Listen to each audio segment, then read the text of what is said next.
Welcome जी students. आज आपको मैं बताने लगी हूँ कि नॉर्मल डिस्ट्रीब्यूशन जो है वो क्या होती है। ठीक है, इसी से रिलेटेड जो कंटेंट है 41 से 45 लेक्चर्स की जगह जो आप पढ़ेंगे उसमें सारी नॉर्मल डिस्ट्रीब्यूशन और इसके एग्जांपल्स को ही डिस्कस किया हुआ है। ठीक है, नॉर्मल डिस्ट्रीब्यूशन जिसको गॉसियन डिस्ट्रीब्यूशन भी कहते हैं, ये एक प्रोबेबिलिटी डिस्ट्रीब्यूशन होती है और ये सिमेट्रिक होती है अबाउट द मीन। ठीक है, मीन के अबाउट सिमेट्रिक होने का मतलब ये है कि जो डाटा मीन के लेफ़्ट साइड पर है और जो डाटा मीन के राइट साइड पर है वो इक्वल है। ठीक है, यानी कि it is symmetric about the mean showing that data near the mean are more frequent.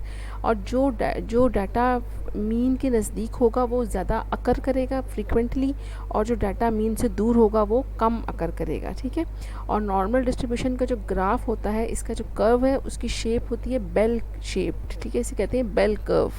अब इसकी एग्जांपल्स क्या हैं? नॉर्मल डिस्ट्रीब्यूशन जिसे बेल कर्व भी कहते हैं, ये एक ऐसी डिस्ट्रीब्यूशन है जो बहुत सारे सिचुएशंस में नेचुरली अकर करती है। मिसाल के तौर पे अगर आप टेस्ट्स देखें, जैसे सैट टेस्ट है या जीआरई का जो टेस्ट है, उसमें बल्क ऑफ स्टूडेंट्स यानी कि लॉट ऑफ स्टूडेंट्स जो हैं वो एवरेज स्कोर करते हैं। ठीक है, एवरेज नंबर जो है वो स्कोर करते हैं। और जो जैसे कम स्टूडेंट्स ऐसे होते हैं जो बी या डी यानी एवरेज अगर सी है तो बी या डी ऑब्टेन करने वाले स्टूडेंट्स कम होते हैं। यानी जैसे जैसे वो मीन से दूर होते जाएंगे जो नंबर ऑफ़ स्टूडेंट्स हैं वो कम होते जाएंगे। इसके अलावा जो इसकी और एग्जांपल्स हैं वो यही हैं कि जैसे कि इंटेलिजेंस है, हाइट है, ब्लड प्रेशर है, ये तमाम अगर आप इन तमाम को ऑब्ज़र्व करें तो ये नॉर्मल डिस्ट्रीब्यूशन को नेचुरली फॉलो करते हैं। ठीक है, एक एवरेज हाइट होती है, ज़्यादा लोग उसको कंटेन करते हैं, बाकी जैसे जैसे वो उस एवरेज से दूर हटते जाते हैं नंबर ऑफ़ पीपल जो हैं वो कम होते जाते हैं। हाइट और इसी तरह इंटेलिजेंस और ब्लड प्रेशर में भी यही पैटर्न देखने को मिलता है जो कि नॉर्मल डिस्ट्रीब्यूशन को फॉलो करता है। ठीक है, इसके बाद आगे है कि कुछ इसकी करैक्टरिस्टिक्स हैं नॉर्मल डिस्ट्रीब्यूशन की, कि इसकी क्या करैक्टरिस्टिक्स हैं। तो नॉर्मल डिस्ट्रीब्यूशन जो है वो symmetric, unimodal, asymptotic and mean median mode तमाम बराबर होते हैं।